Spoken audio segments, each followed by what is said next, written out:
Okay, welcome.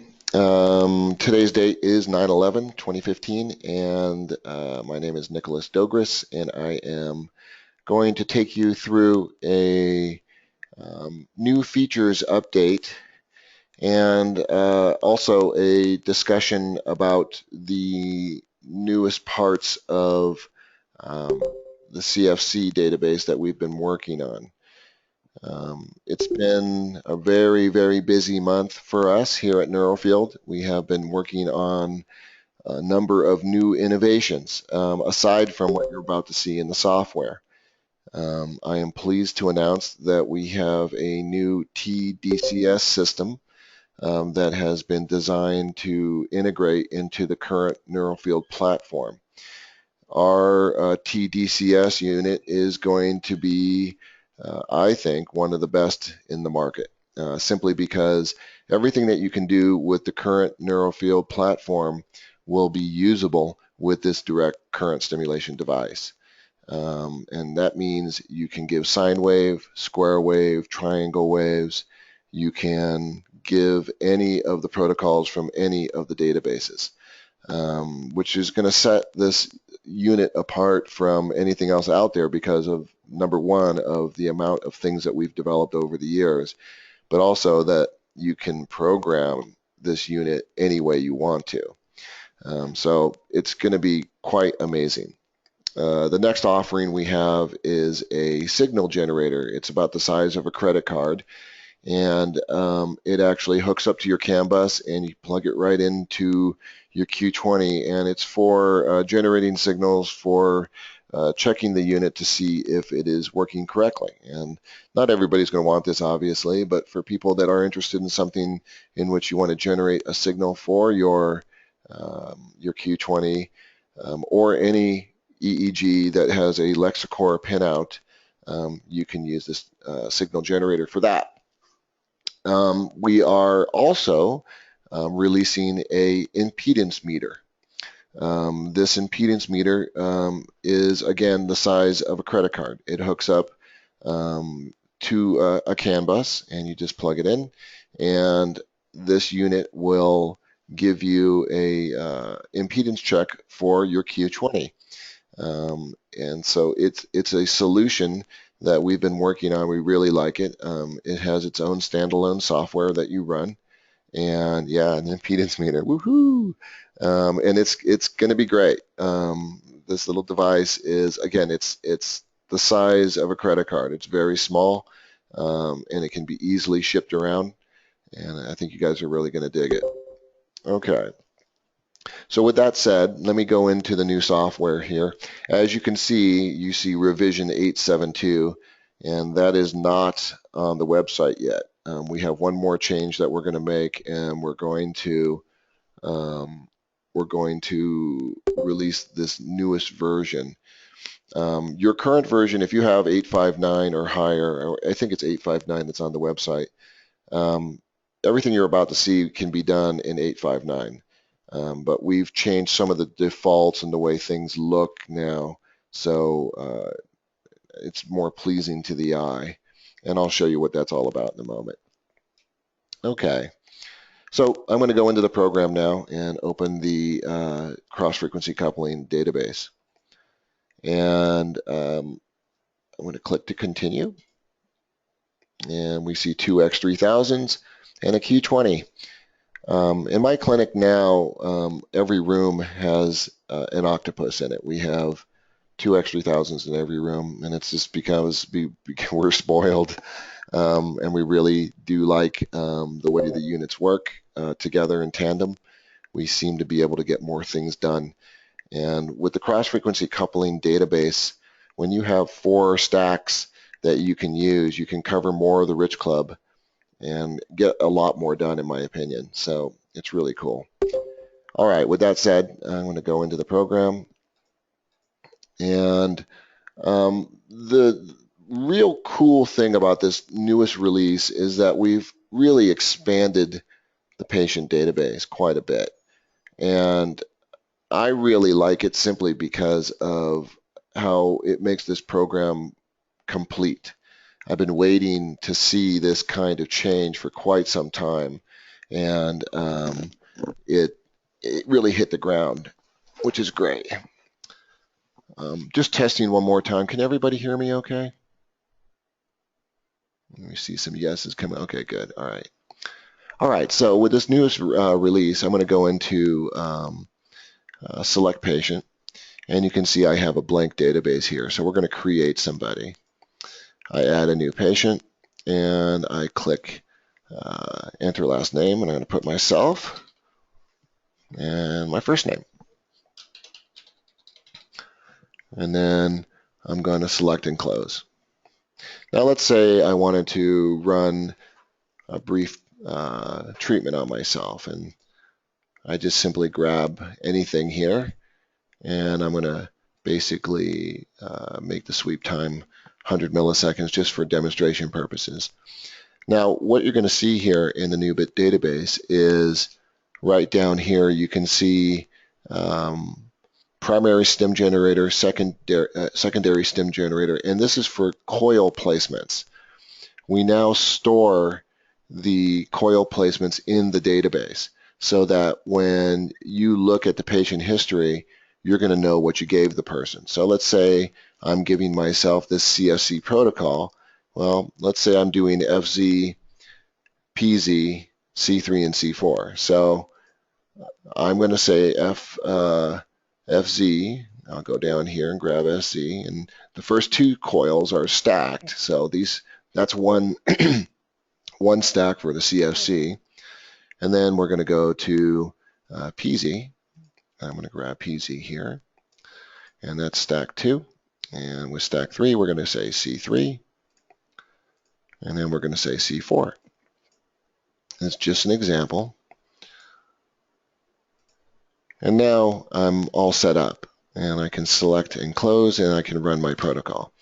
And it's going to quickly run through it real quick. And it's done. Now, let's say we come in a week later, and we load up our patient, and we view the history. Now you're going to see what I was given a week ago. And you're going to see the coil placements. You're going to see what kind of treatment was given, what the protocol was, how many loops. You can see here that I had enabled the sweep, and that's great. So, but now what you see here is a number of different things. You can see a number of tabs, and let's go through them. On the right here, you can see Z-score. If I was running the RTZ procedure, all the EEG information would be stored right here, and you would see it all displayed. And what would be displayed are the threshold setups, delta 1 to -1, for example, or theta 1 to -1. You can see all the pairs and everything that you had put together. EEG sensor will show you what the sensor placements were and where they were placed. You can see the setup details as well. If you had run the HRV, you will see the HRV information on this tab. And of course, you've just seen the stimulation tab, and this is where you actually know what your coil placements were and what protocol, loops, and anything else that you threw in there, or the kind of waveform that you used. And then lastly, we have the treatment summary. And here is where you can write a treatment note.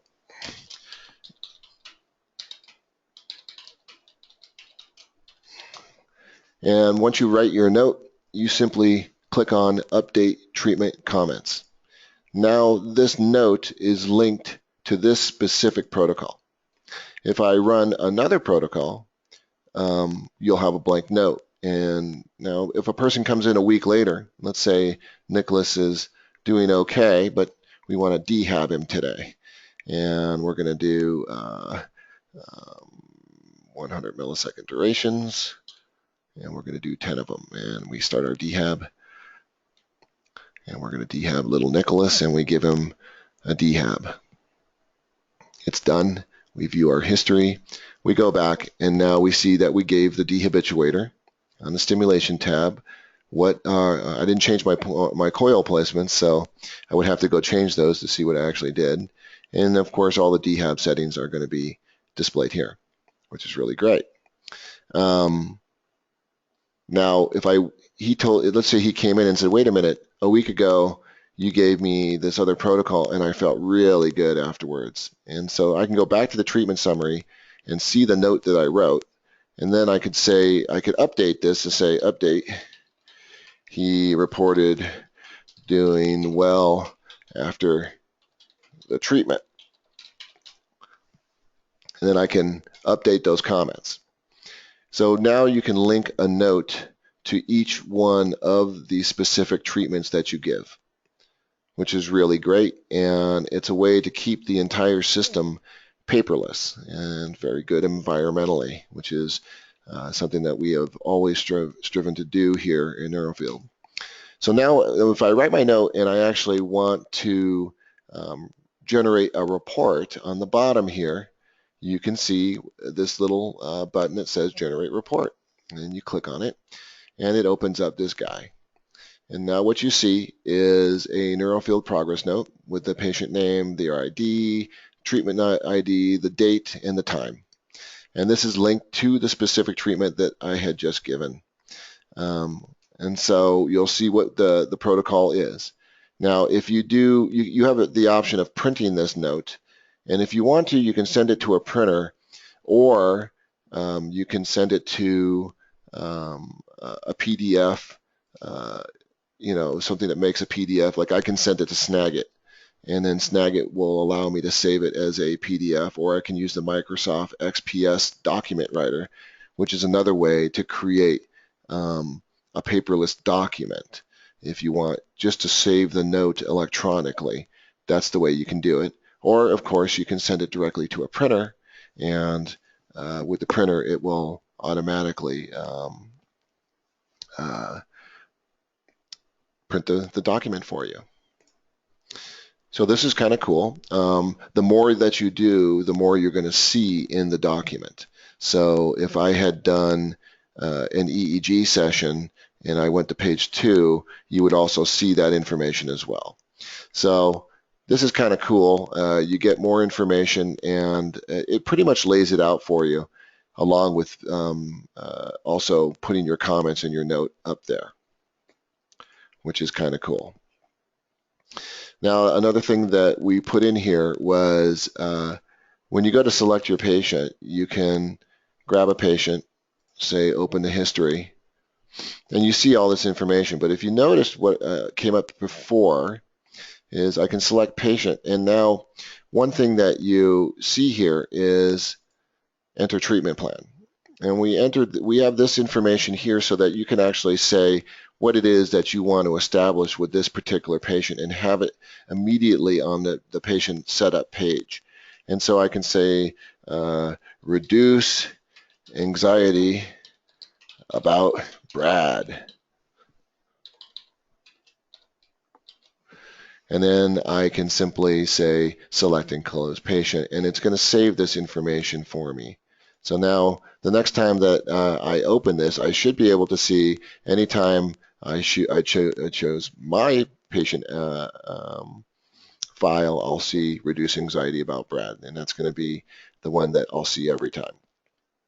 Again, which is really nice. And you can put in a number of things into your treatment plan and keep it all readily apparent to you. And it's kind of a nice reminder about what it is that you're doing with the person. Of course, a lot of us use the old chart technique. I use charts, for all our beginning information where I write things down. But it's nice to transfer some of that information to jog your memory. Here we go. So let's go from there. I'm going to pause at this point. I see some comments. You guys are liking. Okay, you're liking what you're seeing here, which is good. Are there any questions at this point about the patient history or how to actually write the notes or anything about those tabs? I'm going to kind of throw it out there. If I see any chat messages come across, I'll answer those questions.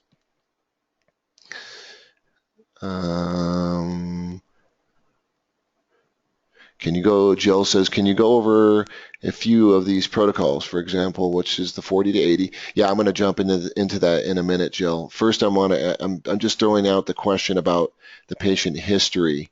Is there any questions about the patient history or writing the notes that anybody has at this point? Because if there isn't, then I'm going to move on to what Jill wants to know. Okay, Gunnar says, hi Nick, cool stuff.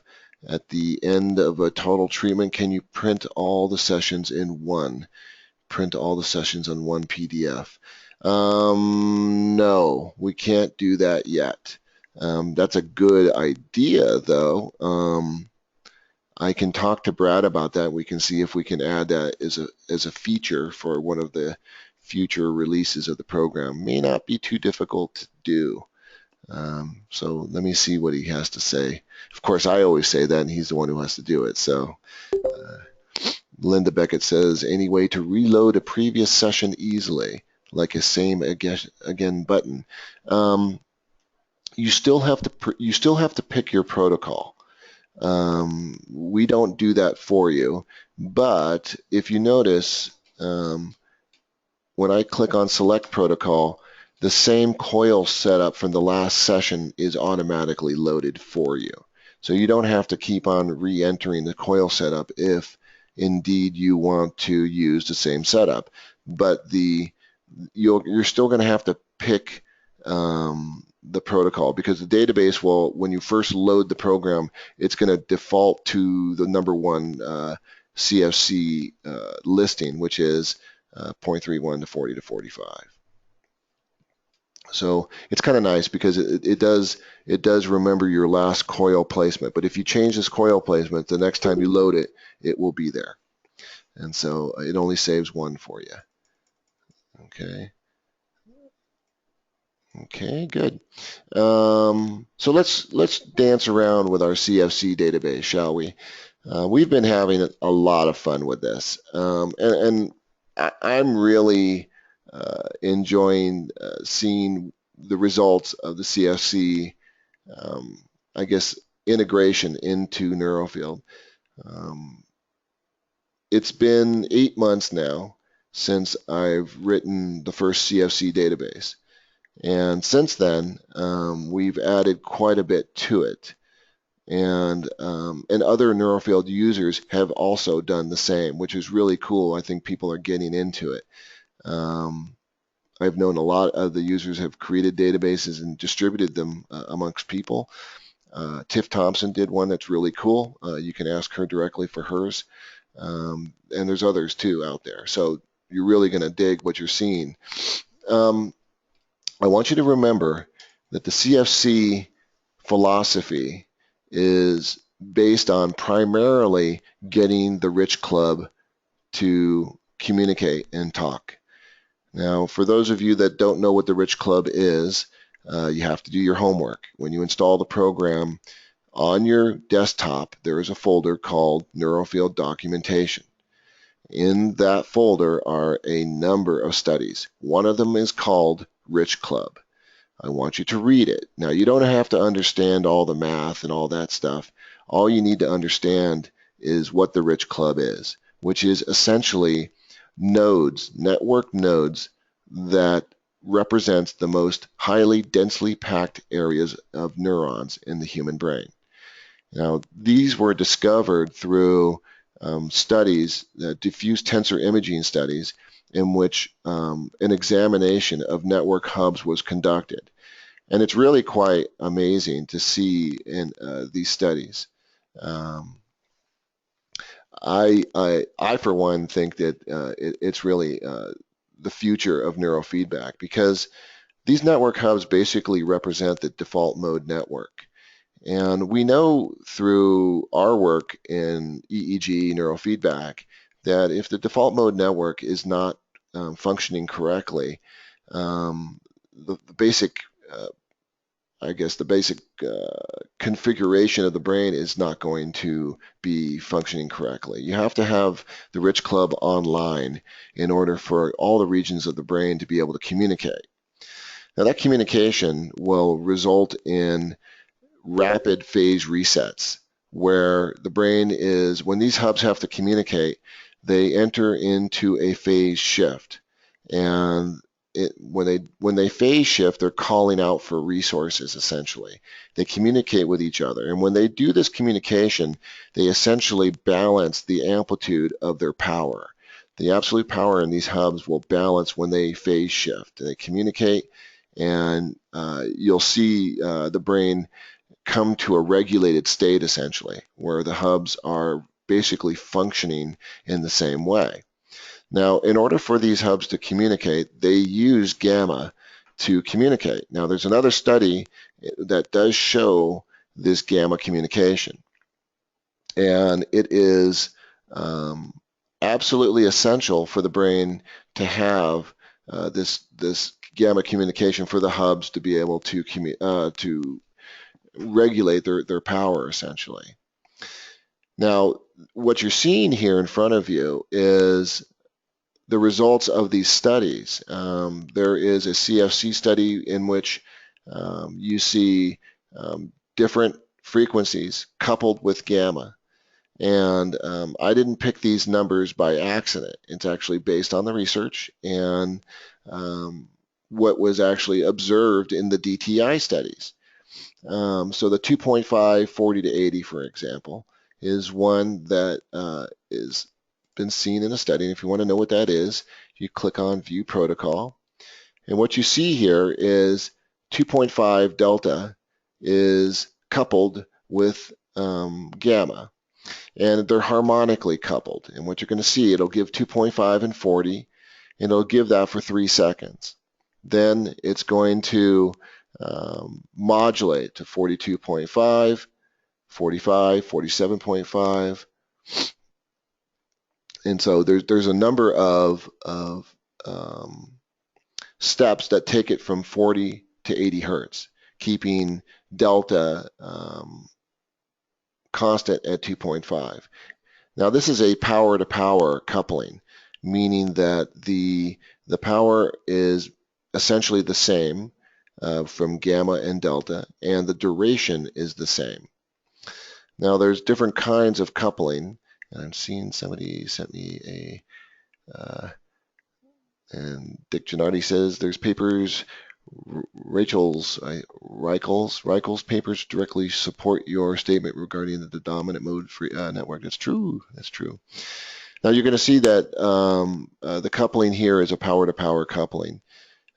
With NeuroField, we can modulate the frequency, we can modulate the duration, we can modulate the voltage.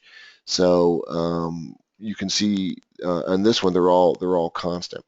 Now, what we added in this new release was a number of chirp protocols, and you'll see these all here. Now, let's grab the 2.5, 40 to 80 chirp and look at that one. Now, what you see here is now we keep 2.5 and 40. You can see those frequencies are essentially the same, but now the duration of the delta is 5,000 milliseconds, and the duration of the gamma is 1,000 milliseconds. So essentially what's happening here is we're flooding the system with much more delta, and basically getting those nodes just completely saturated with delta. And then we chirp in gamma just for 1 second.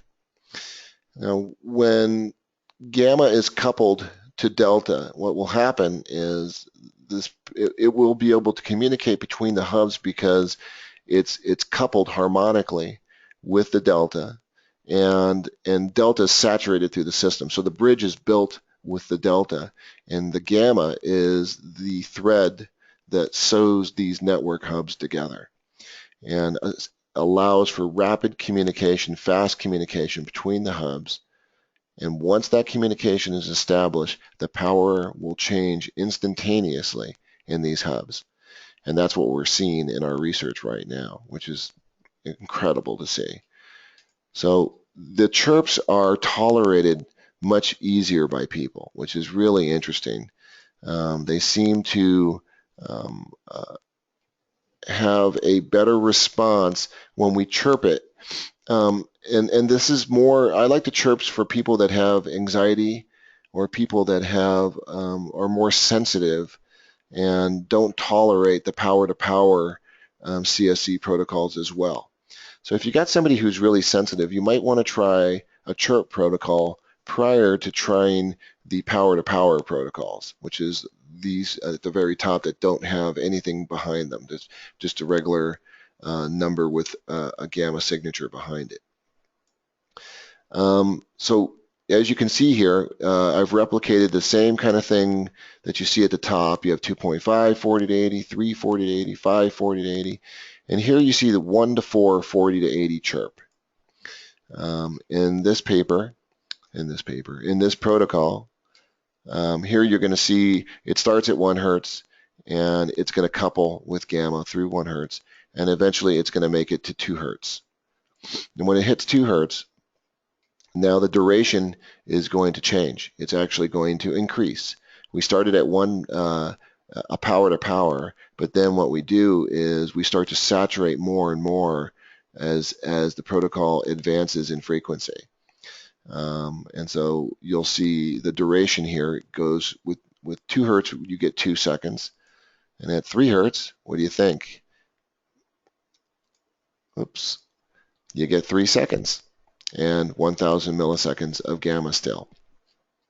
And again, when you get to the end, at 4 hertz, you have 4,000 milliseconds, 4 seconds of delta, and again, 1,000 milliseconds of gamma. People really seem to like the 1 to 4, 40 to 80 chirp. It's a gentle protocol. It's very good, again, for people with low power delta and people that have anxiety. Now, right below that one is the 4 to 8, 40 to 80 chirp. It's the exact same kind of idea, except rather than 1 to 4 hertz being given, you're giving 4 to 8 and coupled with 40 to 80 gamma. And again, this works very nicely with people that have deficiencies in theta, but also have rich club problems in which they're not able to generate good network communication. Now, if you look down here, you're going to see a 1 to 4, 400 to 800 chirp. This one is very cool for a number of different reasons. Let's look at this. What you see is the delta is being given at 1,000 milliseconds. The 400 hertz stimulation is being given at only 100 milliseconds. Now you might say, well, okay, what does that do? Well, if you only turn on the unit for 100 milliseconds and you set the frequency to 400, you get 1/10 of 400 given, which means that you're only giving 40 cycles instead of 400 cycles per second. Now, so it is not giving a 400 hertz stim.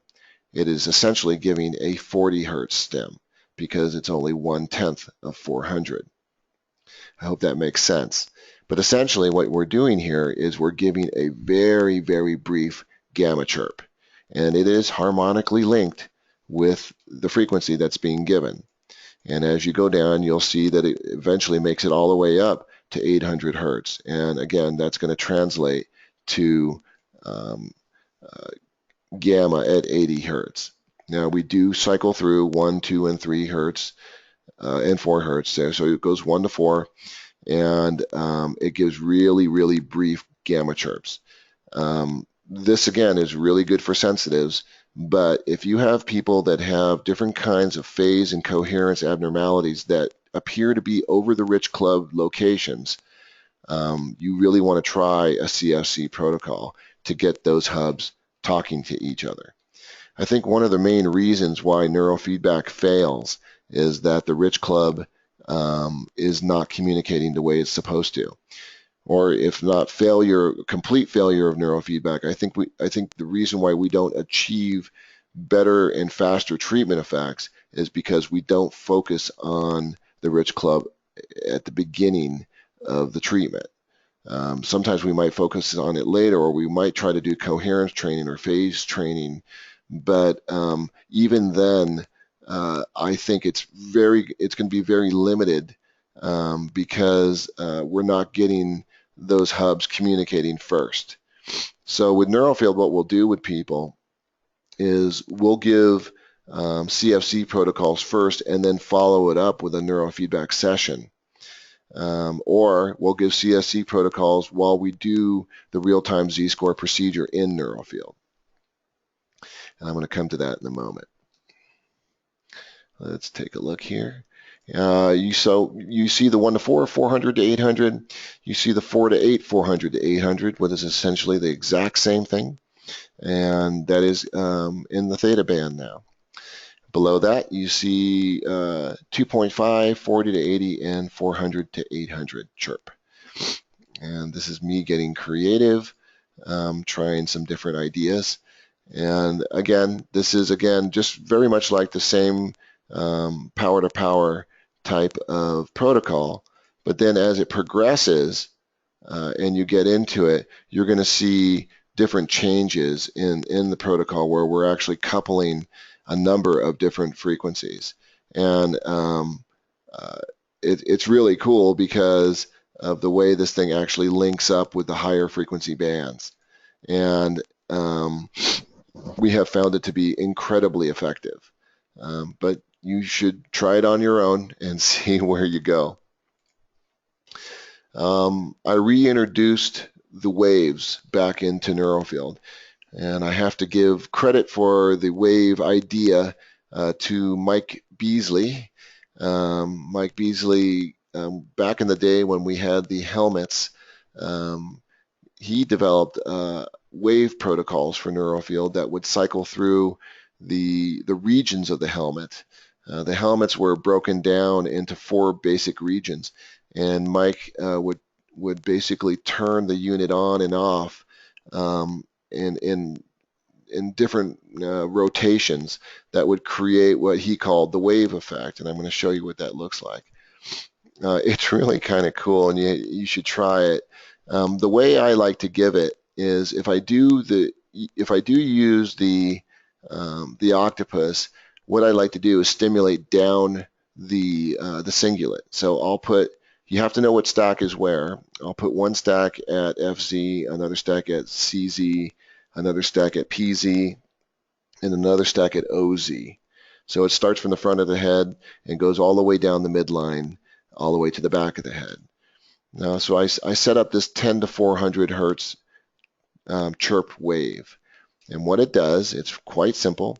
What you see here is it's 10 hertz at 1,000 milliseconds and 400 hertz at 100 milliseconds. And what it's going to do is it's going to cycle through each one of the coil setups here, or at least it should. Let's see, there it goes. So now it's going to cycle through each one of them, and it's going to go from, oh, this is not the correct one. I mean, hang on a second. Let's abort this. Okay, well, let's fix that. All right, so it goes here, and then it goes here, and I don't want these two on, so let's update that. And then it's going to go here, and that's right, and I don't want that on. Let's update that. And it's going to go here, and we're going to shut that off. Okay. Now it's fixed. Okay, here we go. Oh, almost fixed. The first one wasn't right. Let's go back. Now it's fixed. All right, I better fix that in the release. Okay, now as you can see, if you put the coils in the right positions, it'll cycle through the entire head, and you'll be really firing off the cingulate from the front of the head to the back of the head. This has a really activating effect, and a lot of people report a lot of clarity and thinking after getting this, which is really cool. And we really like this a lot. All right, that's a wave protocol. Let's see if I can abort my program here. It doesn't want to let me abort. What's going on with my internet connection here? It wants to give 100 stems. Okay, there we go. So you have the 10 to 400 chirp, and then you have the gamma chirp.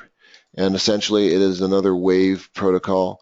And but now what you're doing is it's giving 40 and 42 and 44 and 46 all the way through simultaneously. And again, this has a real powerful effect.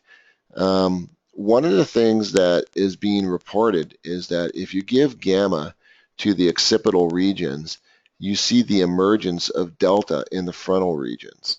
And this is really interesting. Phil Jones pointed this out. I've been able to confirm that finding as well. And it has a stimulating yet relaxing effect on a person. I think one of the concerns that people had was that gamma would be too overactivating for people. I don't believe it is. I believe that the brain absorbs it very nicely, and that it can have a calming effect on a person, but also create clarity simultaneously. All right, so one of the things that we've been doing with the RTZ setup is we've been using not necessarily chirp waves, but we've been doing like a 1 to 4 chirp or 4 to 8 chirp or an SMR gamma or a 12 to 15, 40 to 80 chirp. If I had someone with attention deficit, essentially, what I would do is set them up with a 4 to or 12 to 15, 40 to 80 chirp. And with the real-time Z-score procedure, we would set up a number of threshold setups to actually achieve the state that we're looking for. So let's say we want theta 1 to -1 in the frontal lobes to regulate. We would set that up. But what's really important here is to also make sure that you capture coherence and phase abnormalities that are associated with the rich club. So if you're seeing really, really short duration phase lag, you want to record those sites, and you want to be able to note where that data is coming from, and you want to enter it into your CFC protocol. Let's see if I can grab some data here. Okay, so I'm opening up a map here, and if I took a look at this guy and said, okay, where's the major rich club issue? And you look down alpha here, you can see that these phase abnormalities are associated with the rich club. And if you see anything in FP1, FP2, and FZ, you're looking at the anterior cingulate essentially. And if you see really thick lines going all the way back to P3, P4, PZ, O1, O2, these are distal rich club connections that are having trouble communicating. And the reason is that this real thick line means that the duration of communication between those sites is very, very short, very, very brief. It's not long enough. In order for those sites to be able to regulate each other, they have to communicate long enough. And the beauty of a rich club communication is that once it establishes that communication, the entire brain begins to regulate itself. It has a cascade effect that we're seeing here that appears to influence the entire system. So those real thick phase abnormalities really get my attention now. When I see that, I'm thinking, okay, this is where the rich club can't communicate. And remember, I'm using the analogy of if we were all network hubs and we wanted to regulate each other and speak at the same volume. Let's say we want our amplitude of the voice, the volume of our voices to be the same.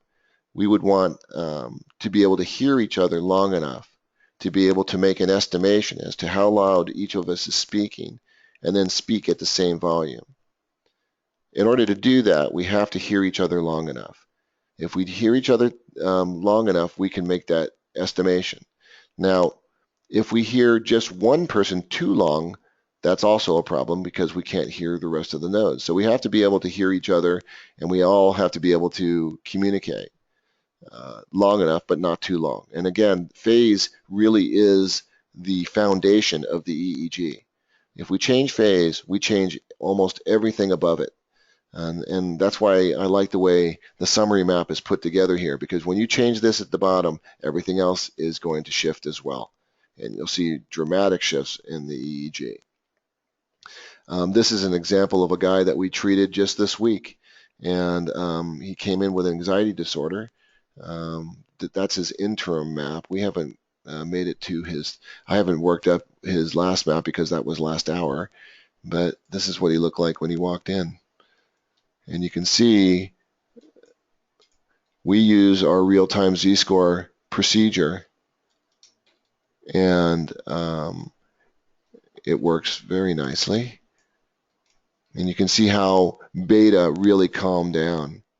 It really came down, high beta came down, and you can see how he had all these hypercoherences and hypocoherences, and we created an RTZ treatment for him, and it really hit the ground nicely. This guy is functioning much differently, and I'm sure that this is the interim map that we took after 4 days of treatment, and now he's had a total of 10 days, so I'm sure it's going to look a lot different.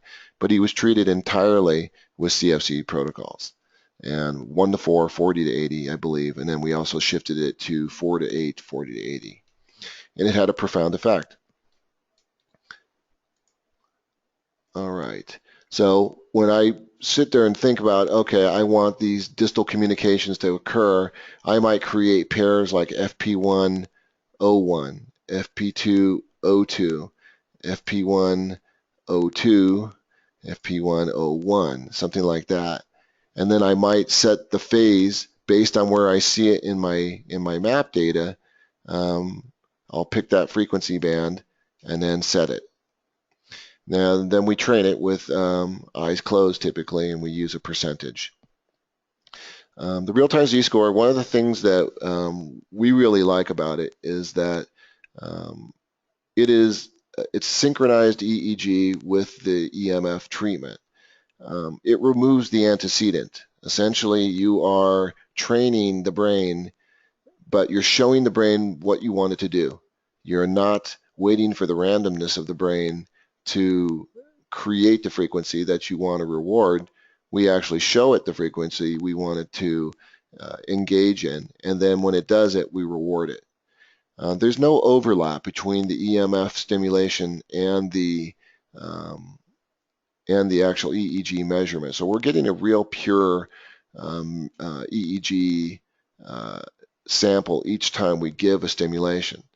And the reward is something that will enhance the actual EMF driving effect, which is really great because then you create a pathway that's associated with learning. And with many of our clients, we tell them to acknowledge that they've received the reward. And we also tell them that in their daily life to put themselves back in the room and to remember the feeling that they had when they were in the room and to practice that as they go through their day. And many people have come back to us and say that that procedure works very nicely for them. Okay, so that's pretty much the current updates with the program. There's going to be some new things that I throw out. One of the other things that we're playing around with now is the solfeggio scales.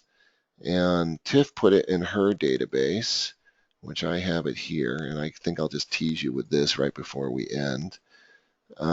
Jill O'Brien, thank you, Jill, sent us all a very nice email when we were in Dallas, and she highlighted all of the solfeggio frequencies.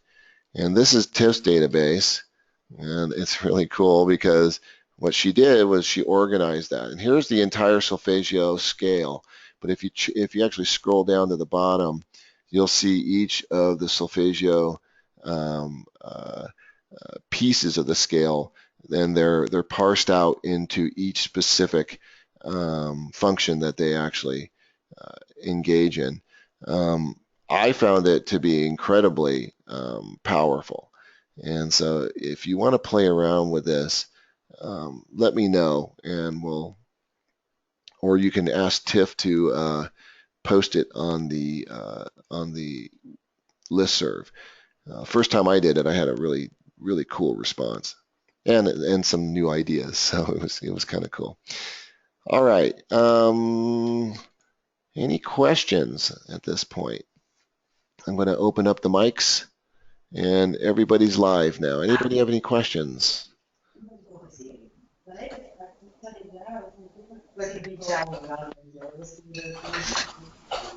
I'm listening here. I can't hear any questions coming around.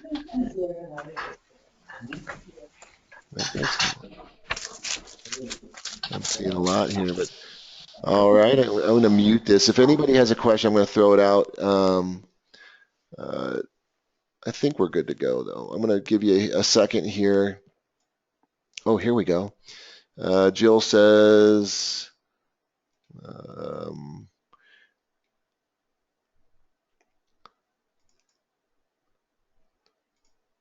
okay, Jill says you could also write this is 40 hertz for 10 milliseconds, correct? No, the fastest speed that NeuroField will generate a frequency at is 100 milliseconds. So that's the lowest you can go. Let's see, David Velcroft. Would you mind recommend doing a chirp on autistic patients rather than a regular CFC? We use chirps on our autistic patients, and they respond nicely. But I think one of the problems with autism is that you have such short phase durations. You really do have to drive the system for a period of time in order to get the rich club communicating. Now, the autism profile is typically excess high beta in the central parietal and occipital lobes with a significant decrease of alpha in the same regions, essentially. So we like to give SMR gamma to our autistic patients, and not the chirp protocols initially, but we might actually graduate to them over time. I think you're playing a lot of catch up with the autistic patients, and they have you really have to bring them up to speed, so to speak. So I would start with a regular SMR gamma protocol. Let's see. Dick Gennardi says, can you do wave with only 4 coils? Yeah, well, basically you can set it up to do it with, remember it's a CFC, so you would set up 2 stacks. You would set up 2 stacks, and you could place one at FZ in between FZ and CZ, and place the other one in between CZ and PZ, and you'll still create the wave effect.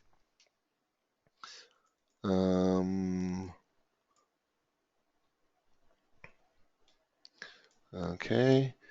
And Mark Elmore asks, if the phase dysregulation shows up in alpha, why do delta gamma and theta gamma rather than alpha gamma?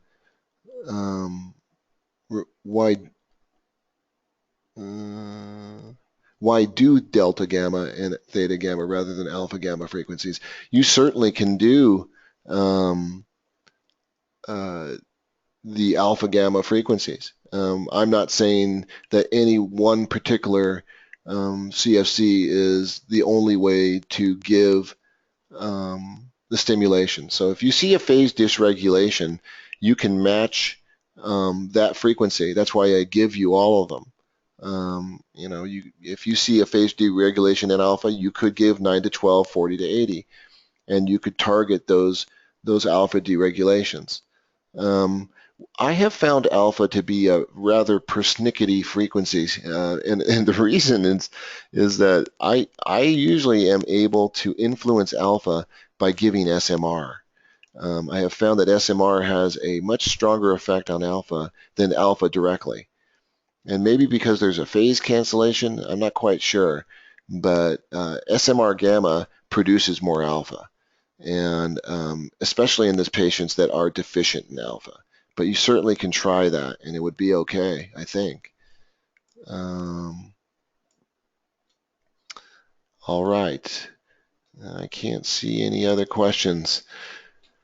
All right, folks. Well, it's 11:55 a.m. It's time for lunch. I hope this was helpful.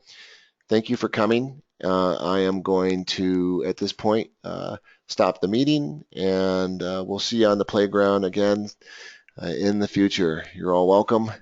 And I will post this webinar as soon as I can on the website, and you guys can have a copy of it. Everybody take care, be well, and we'll see you again sometime.